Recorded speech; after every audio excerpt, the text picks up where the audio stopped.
believe we were doing it even as we were thrown to soup. We were put in a van, and that was the last time I felt freedom. I had no idea that 2 years was on the cards. If you do go to prison, is that something you can cope with? And he said yes. I do feel guilty because ultimately I have chosen this over her. The single most effective way to change society is to engage in resistance, avoid going to prison.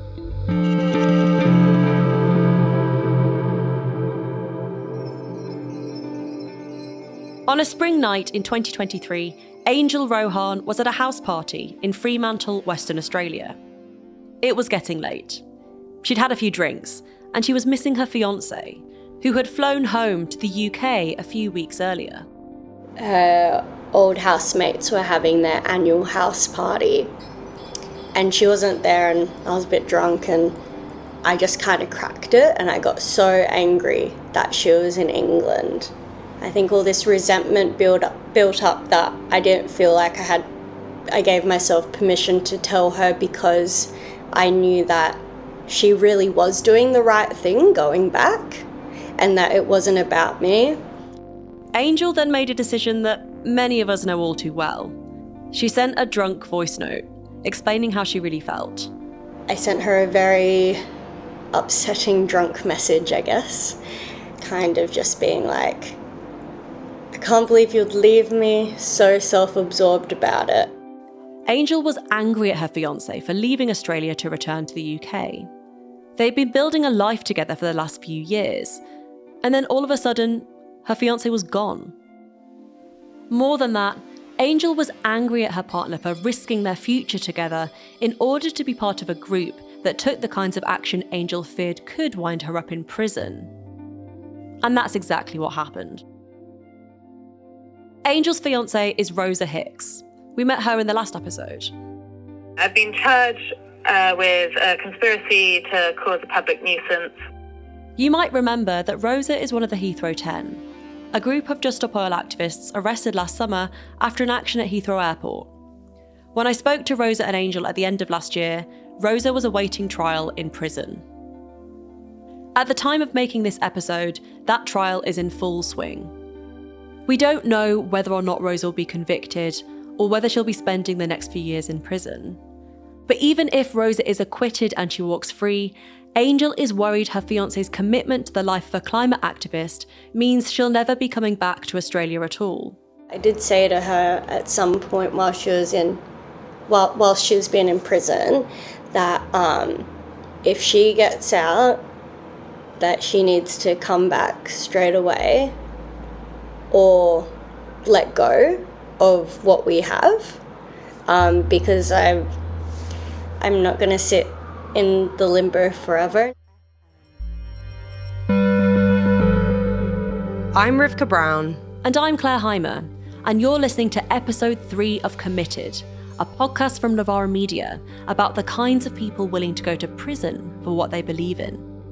In the first episode of Committed, we met 3 Just Stop Oil activists and found out what made these young people give up their normal lives to take direct action on the climate crisis, actions that landed them in prison. In the second episode, we found out how our prisoners are coping inside, many of them, like Rosa, with no idea when they'll be free. In this episode, we'll discover how imprisonment complicates your closest relationships and how it feels to be on the other side of the bars, to see your loved ones locked up with no clear end in sight, with the nagging feeling that they do it all over again.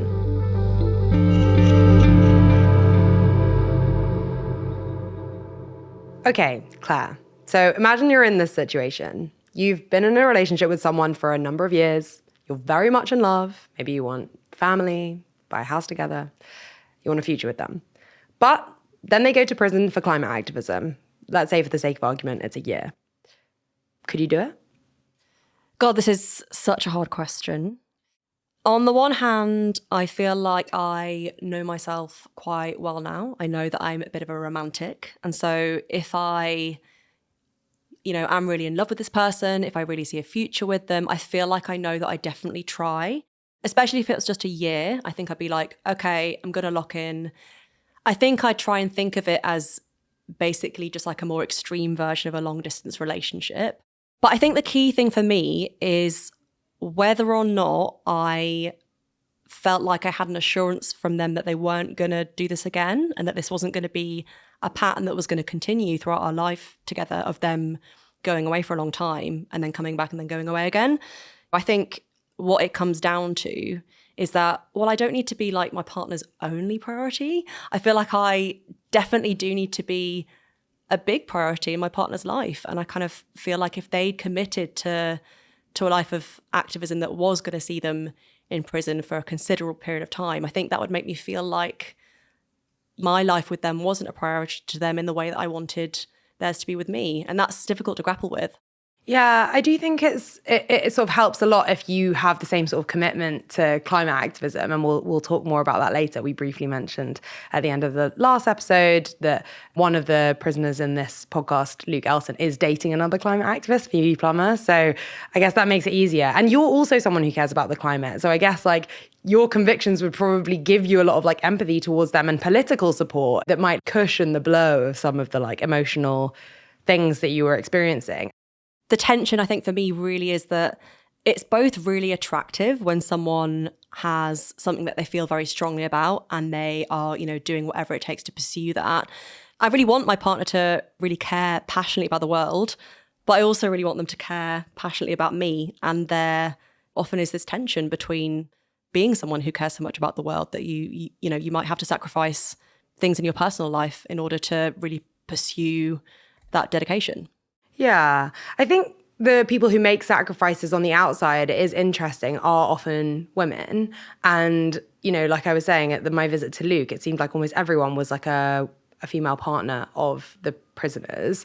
But you said when you went to Bronzefield, that actually wasn't the case. And there didn't seem to be like exclusively partners in the room or primarily partners in the room. And I've definitely heard officers and prison staff tell me men's prisons are totally chock-a-block on visiting day, and that women partners will remain dedicated to their male partners throughout their incarceration, but that often women, when they go to prison, get dropped by their partners because there's a different gendered expectation of care. Right, and that wasn't something I thought about before we started making this podcast. But let's come back to Angel and Rosa as they try to manage their separation.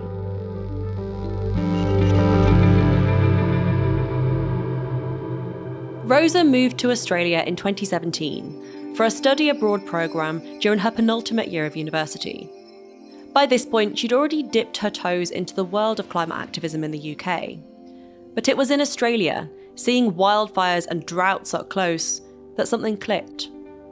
After the first year of being in Australia, I just decided I was doing this full time, and I just haven't really looked back. Rosa returned to the UK the following year to finish her degree and immersed herself in the climate activist scene here. The Extinction Rebellion protests of 2019 were a big moment for her. But as soon as she was done studying, it was back to Australia for one last stint. She decided she would never fly again, and she needed to say goodbye to her friends. But then the pandemic hit. Like everyone, Rosa could see that the situation in the UK was terrifying. Australia, on the other hand, had locked down and closed its borders early, meaning that quite quickly people were able to resume their normal lives. She decided to stay put. That's when she met Angel. I first met Rosa at a house party. I think the first time we properly talked was we were both dancing on the same kitchen table. And then we didn't really talk. We didn't really try to create a friendship. I thought she was intimidating, and I think she thought I was intimidating. As you can hear, Rosa and Angel didn't immediately hit it off. In fact, they kind of steered clear of each other. It took them 6 months from their first meeting to even call each other friends. But over time, they started hanging out more and more. It wasn't long before they were joined at the hip. One day, they went for a picnic on the beach, and Angel asked Rosa if she thought their relationship was romantic.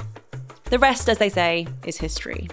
When Rosa spoke to me from prison, I asked her what she loves about Angel.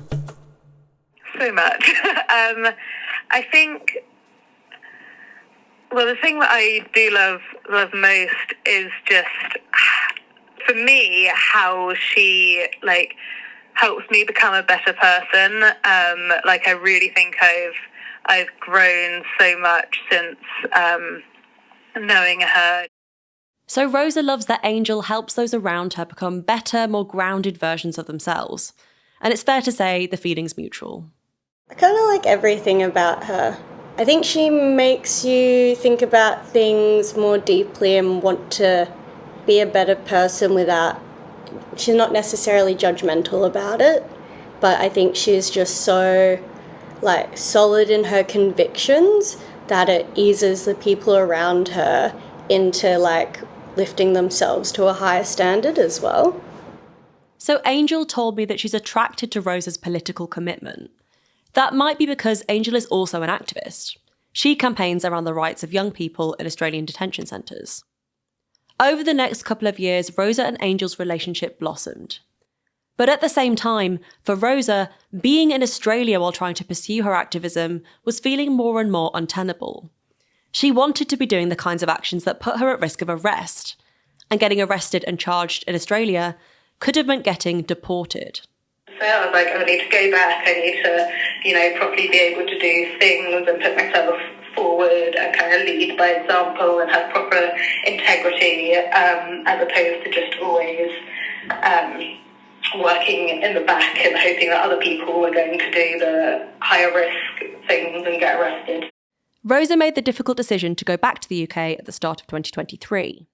Having intended to stay in Australia for just a few months, she'd ended up being there for over 3 years. She told Angel she was going to return to the UK for 6 months and then come back to Australia. But Angel didn't buy it. I knew it wasn't true.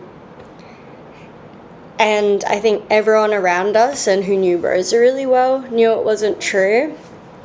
And I kind of knew that if she went home, she was going to go to prison, just because of how the climate was going, like the political climate was going over in England. The law in the UK had changed a lot between when Rosa left and when she returned. There'd been the Policing Act in 2022, then the Public Order Act in 2023. Both of these laws were direct responses to groups like Extinction Rebellion and created new criminal offences for protest. And faced with this legal crackdown, prison was becoming ever more likely for activists, climate activists in particular. Angel told me that the day Rosa left was heartbreaking. Just as they were about to say goodbye at the airport, Rosa turned around and said, "Come with me, come to England." But Angel knew it wasn't really possible. Rosa was just saying it because she was scared. When Rosa got back to the UK, she immediately threw herself into Just Stop Oil. The group was very active at that time, and it wasn't long before she'd been arrested. Not actually for anything particularly disruptive, but simply for wearing a Just Stop Oil t-shirt at the King's coronation. Soon after that, she was arrested after throwing orange powder paint at a display at the Chelsea Flower Show. Oh, for God's sake! No! Stop it! Humanity Security is failing. Security. Everything that you hold dear. And how did you get here today? The flower gardens that you love. Obviously I get here and it's all just really important to me, and by 6 months I've already had a couple of arrests stacking up, and I say that I can't go back just yet, not only because I'll have upcoming court cases, but also because this is just really important and I don't think that I could just drop it all now. This period of time was really hard for both Rosa and Angel. But the uncertainty around the future was taking its toll on Angel back in Australia in particular. I was kind of sick of her being like, yeah, by this month I'm coming back, by this month I'm coming back. And I think I was kind of just sick of hearing I promise I'll be back by this time, and she just wasn't coming home. In July 2024, when Rosa finally did end up in prison as one of the Heathrow 10, Angel found out via Instagram. Weirdly, she remembers feeling kind of relieved. I don't know, there's just so much anticipation for the last year and a half or however long it's been that it was kind of just like, thank God, it's happened now and we can deal with whatever this reality is instead of it always being on the brink. But prison only made their already long-distance relationship harder. It took a long time before Angel was able to get in touch with Rosa at all. She had to email a letter to a mutual friend in the UK, who printed it out and then posted it to Rosa in prison. It also took a long time before Angel was able to speak to Rosa on the phone, for reasons we talked about in the last episode. Sorting out your prison call list can take a while. Plus, because of the 7-hour time difference, they're only able to manage a phone call around once a week. And when they do, it's only for 30 minutes to an hour. I don't know how someone in prison can be so busy. It's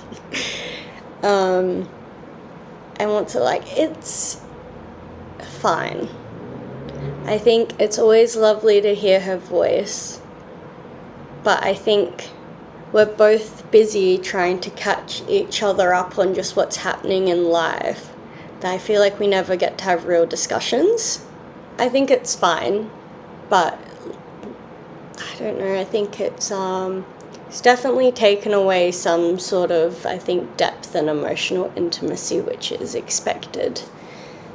Yeah, I think it's very hard when your favourite person is segregated from the rest of the world, but also just like not accessible to you. So from what you've been saying, Rosa does love Angel and wants to be with her, but it does feel like she's prioritising activism over her. Yeah, and Rosa did admit to me that she has put Just Stop Oil above her relationship. When I spoke to her in prison, she was feeling really guilty about it. Yeah, with Angel, it's challenging because obviously I don't want to hurt her, and I do, like, we have ultimately, like, committed to wanting to spend our lives together, but at the same time there is something else which is so important, but I don't want to, I feel really guilty that, yeah, she's just had to almost just wait for me and be fine about it. I mean, had she said, no, I don't want you to do that, I don't want you to go or anything, then I think that would have been a real challenge, because I think probably, I would have just had to make a decision and would have gone. So yeah, I do feel guilty because ultimately I have chosen this over her, and nobody wants to hear that, and particularly where you sort of wanted to plan the future together. And then we've got Angel, who loves Rosa, partly because of how committed she is to her activism, but she also kind of just wants Rosa to choose her. I actually don't think it's quite so straightforward for Angel. I don't think she just wants Rosa to choose her. I think more importantly, she kind of just wants Rosa to do what she needs to do and like make a decision which is really true to herself. And, you know, when you love someone, as Angel so clearly does with Rosa, you really want them to do what's right for them. And so I guess, yeah, in Angel's heart, there's this battle going on between these two things. I don't want it to be an ultimatum. I just want her to let go of whatever she's holding on to. Not even with me or with Australia, but just, you know, if she was like, actually the best decision is for me to stay in England and continue doing this, like, obviously I'd be like heartbroken, but I will respect that no matter what, because that would genuinely be the best decision for her. I feel like she's living in two worlds.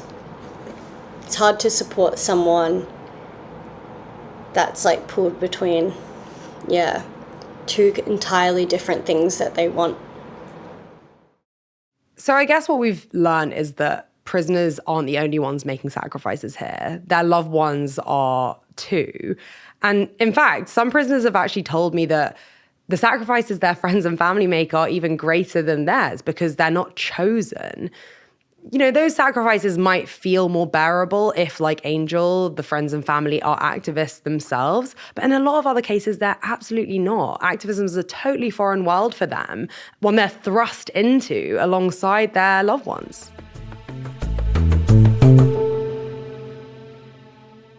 Hi, it's Clare again. Before we continue, I wanted to let you know that you won't be hearing any ads on this podcast, because Novara Media is funded by people like you. We don't depend on brand partnerships or sponsored content, and that's what makes our journalism fearless. Nobody tells us what to say. So if you're enjoying Committed and want us to keep on making the kind of journalism you won't find anywhere else, why not join our growing community of supporters? Head to novaramedia.com/support. We can't do it without you, so thank you.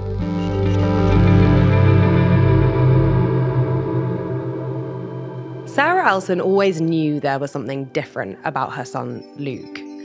A preternaturally confident kid, Luke just seemed to know his own mind, sort of be going his own way somehow. Sarah had an inkling Luke wouldn't lead a conventional life. I knew that Luke was never going to end up in a semi-detached house with a car on the front, 2 kids and a wife. That wasn't Luke's life. He didn't want that. He seemed to be more out there to actually achieve first. And I think he felt the thought of that made him feel old for some reason. He was never going to do the norm. He's never been a textbook child to a certain degree in that way. At first, though, Sarah thought the different path that Luke was going to take was a career in art. Previous generations of men in Luke's family had done manual labour. His grandpa was a farmhand, his dad a kitchen fitter.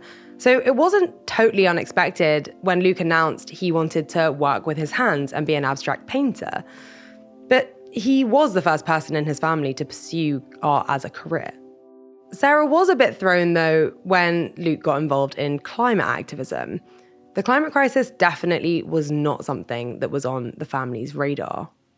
I asked her how much she knew about the climate crisis before Luke got involved in Just Stop Oil. Nothing at all, apart from the ozone layer, when people will go on about that, and you'd see that on the telly and on the nature programmes, with things changing. But no, nothing. It wasn't a topic that came up that we would discuss as a family, no. Like many of the activists we've spoken to, Luke's involvement in Just Stop Oil escalated quickly, and quickly began to interfere with his family life. Luke's grandma died in June 2024. She was a real matriarch of the family, and her death was a major event. But a couple of days before it, Luke was arrested at an airport, not for the action that finally landed him in prison, but just because he was dropping off a friend.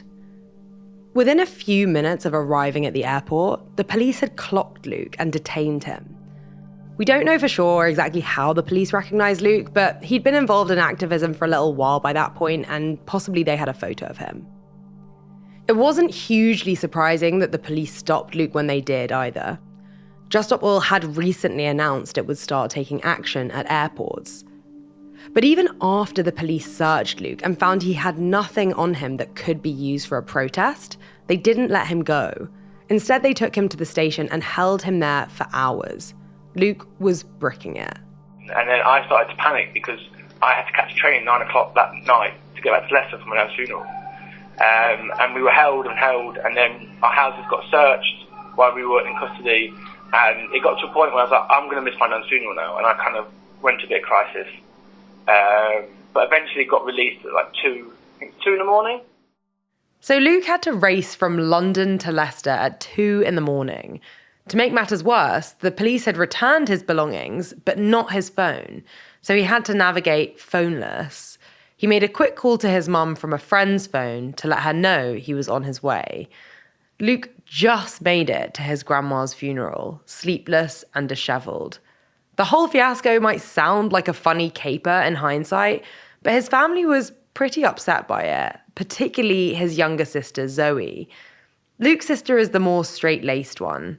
She stayed in Leicester, she now has 2 young children and a fiancée. But that day, Luke made a deal with Zoe about his baby niece, Frankie. I made a promise to her. I said, you focus on Frankie's present and I'll focus on her future. Luke's promises failed to reassure his family. In fact, it was at this point that it really hit Sarah the level of trouble her son was getting into. So I think that's when it came that, we're dealing with a different thing here. There is a lot that's going on, and whatever steps that he does, it is going to finalise in something that we're not going to like. Sarah began to realise that Luke's activism could land him in prison. It was at this point that she had a frank chat with her son about whether that was something he could handle, particularly given his history of depression. I sort of said to him, is it really, if you do go to prison, is that something you can cope with? Do you think this is sort of worth doing this for? And he said, yes, it is. It's something that I need to do. And if it's going to get them to listen, then it's a step forward. Still, Sarah never tried to talk Luke out of it. But when he did finally get sent to prison, she couldn't bring herself to contact him. Like most people, Sarah had only ever seen prisons on film and TV, meaning her image of them was terrifying. She told me she was just too scared to hear Luke upset on the phone and imagine the awful things he was experiencing. But then one day, Luke's sister Zoe came over to her house and sneakily coincided her visit with a phone call to Luke in prison. Sarah was ambushed. I spoke to him as right as rain. He was chirpy. He felt confident. He was dealing with it as best he could. I felt comfortable in what I was hearing. So I said, well, yes, you probably had best speak to me and what have you. But it was as if I was trying to begin with to actually think, well, I'm not going to take myself to that place because it's not real. Finally speaking to Luke on the phone, Sarah felt a sense of relief, though not for the reasons you might imagine. When he said that he was locked up for like 22 hours of the day, in a way I was relieved because I thought no one can get to him. That's what I was scared of. Sarah still hasn't gone to visit Luke at Wormwood Scrubs, though. Partly because she's 100 miles away in Leicester, and partly because she can't bring herself to see him in that place. Sarah's not attending Luke's trial, which is happening as we record this episode, for the same reason. She told me she can't bear the thought of seeing her son in the dock. They do speak regularly on the phone now, though. Sarah admits that at first she felt a bit upset with Luke for taking imprisonable action and putting their family life at risk. But now she says she's come to terms with it. When it actually happened so close to Mom, I thought, well, he knows what he's getting into. He knows what could happen. It was his choice to do it. So yes, he has chosen the cause over family. But I suppose really I've softened more and gone with it. Because at the end of the day, he is an adult. If he feels as though that he needed to do that, then he needed to do it. I mean, we're not going anywhere. He's not gone anywhere. We're still in contact with him. It's still okay to think that he's in there and it's wrong. He shouldn't be in there. But at the same time, we just have to roll with it.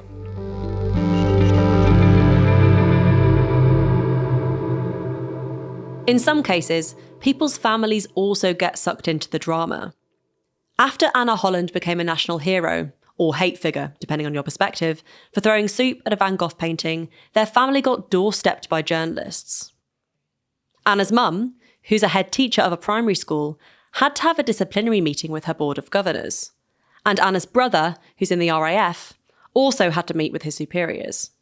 I think when someone becomes that notorious, the family often becomes guilty by association. Yeah, and Anna told me that they feel really bad about that. It wasn't something that they expected to happen. There's actually a particularly egregious example of this in relation to the Palestine Action prisoners. Leona Cameo is one of the Filton 18, a group of Palestine actionists who were arrested after members of the group targeted an Israeli weapons factory in Bristol in August 2024. A little while after Leona was arrested, her 57-year-old mother, Emma Cameo, was too. Police seized her mum's phone and laptop and held her with no contact with her family or lawyers for 5 days. Cameo told the media afterwards that the police had kept the lights on in her cell all night, which she described as psychological torture. She was eventually released without charge, without her belongings, and without an apology. At the time of recording, Emma's daughter Leona is still in prison awaiting trial. Luke actually told me about some people in Just Stop Oil whose families have disowned them because of their activism, but often activist treatment shapes their family's politics in a more left-wing direction. That's definitely true of Sarah Elson, Luke's mum. Sarah told me that she began this whole saga with a relatively conventional view of the police. They're there to uphold law and order. But when she saw how they were treating Luke, she kind of lost faith. I mean, obviously, there's a rule and the police are there to govern that, which I respected, and, that's how everything is. But no, I just couldn't, when Luke said the things that sort of happened and the way they just sort of went to the flat and everything, and the amount of people that went in at the time, you just can't justify it. You're just a person that stood on the road with a banner saying his thoughts, and you're ransacking his flat. It just seems sinister. Luke's ordeal has made her realise basically that the UK isn't the liberal democracy she always thought it was. I was led to believe and always thought that we were a country of free speech anyway, that you can protest. But then they seem to be looking through the books to see what they could throw at them. I think that's the scary bit.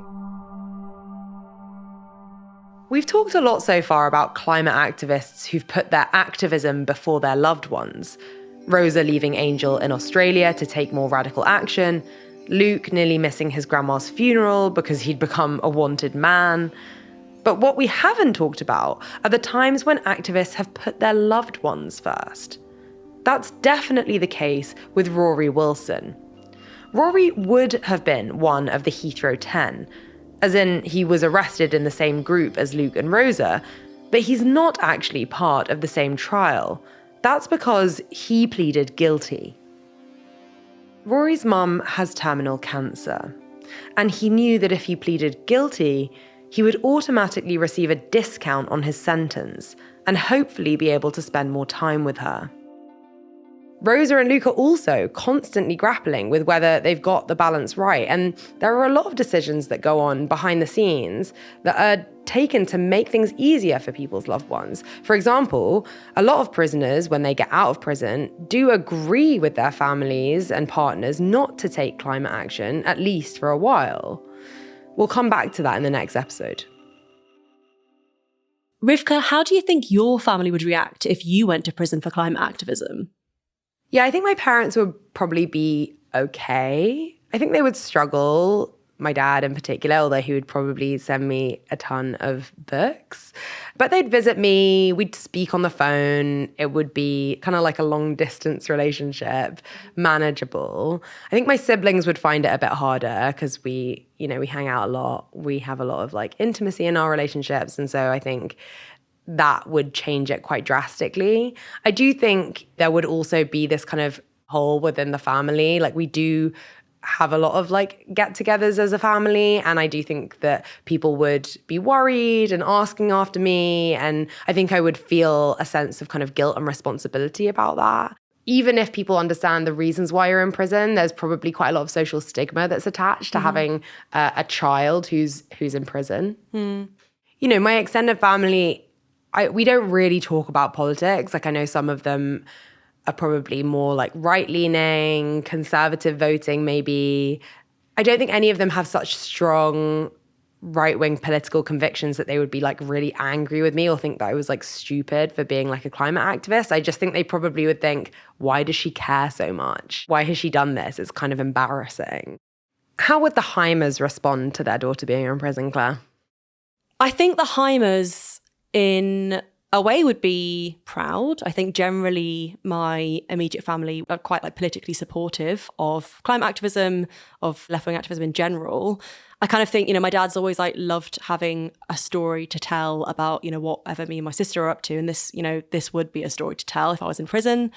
But at the same time, I kind of feel like there would be this tension with just being so worried and stressed out about how I was doing. I think, my mum in particular is a big worrier, as so many mums are. And to be honest, just the thought of her sat at home losing her mind whilst I was in prison, thinking about all the horrible things that I think she'd think would be happening to me is like enough to stop me from getting myself there in the first place, I think. But sometimes your loved ones really do understand your commitment to activism. In fact, they're right there with you in it. That's the case with Luke Elson. Even though his family are about as far as you can be from climate activists, his partner is about as involved as you could possibly be. That's Phoebe Plummer, Anna Holland's accomplice in the soup throwing action. Luke and Phoebe met through Just Stop Oil and had their first romantic moment at a Just Stop Oil free bar.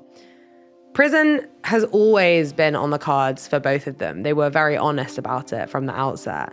Phoebe had actually already been in prison when they met Luke. Prison has been a major feature of their relationship throughout. So the last day Phoebe saw Luke before he went to prison, he was visiting Phoebe during their trial. They swapped Pink Floyd t-shirts, said goodbye, and Phoebe went and cried and ate chocolate at Waterloo Station. So in fact, it was the last time Phoebe saw Luke, but it wasn't their last time together, depending on how you count these things. Later, after Luke got arrested at the Heathrow perimeter fence, Phoebe slept in the waiting room of Wandsworth Police Station. They knew it was unlikely that Luke would get bailed before his trial, but just knowing he was in the same building as them gave them some comfort.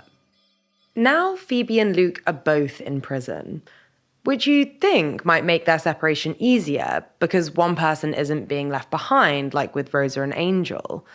It's also harder in some ways because Phoebe knows how unpleasant prison is and thinks constantly about the aspects Luke might struggle with, which is also a form of intimacy. It's weird. I'm in prison, so I can picture a bit what his life is like, but I haven't been in Scrubs. I haven't been in a male prison, and I think male prisons in general are quite different. It's kind of a black box in my head, imagining physically what the space he is in all the time looks like, and all of these small things about his existence. Phoebe doesn't just imagine Luke, though. They do communicate. But since prisoners can't add other prisoners to their call lists, they have to communicate the old-fashioned way via letters. Here's Luke reading from one of Phoebe's letters. It's about his Heathrow 10 trial and how Phoebe's sad they can't be there. Luke told me he reads this bit every morning before he's taken to court. I hate that I won't be able to hold you when the injustice of the court becomes so infuriating. Roll you cigarettes in the breaks and kiss you congratulations when you've given your defence. Only in our crazy life together would a courtroom be the place I am most excited to go when I am out of prison. But I wouldn't change a thing, because to be in resistance with you is the greatest honour of my life, and to love you is my greatest joy. And here's Phoebe reading from one of Luke's letters to them, imagining when they're reunited. It's hard to plan with so much out of our hands. At times I get anxiety thinking about it. It's easier to focus on the little things, the things you wrote in your letter, the little things that make my days so wonderful.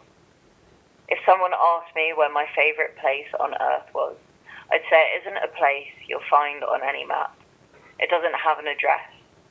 It's the place I find when I'm alone with you. I guess one positive thing to come out of Luke and Phoebe not being able to speak on the phone is that they have these letters that they can keep and reread. Yeah, Luke repeatedly told me that he felt like his and Phoebe's relationship would make a great love story, and I think it does.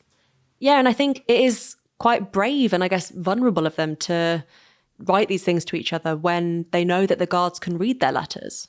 Actually, Luke and Phoebe number their letters for exactly this reason, so they can figure out if the guards are censoring any of the letters, and apparently some of them have gone missing. But to return to our other lovers, what happened to Rosa and Angel?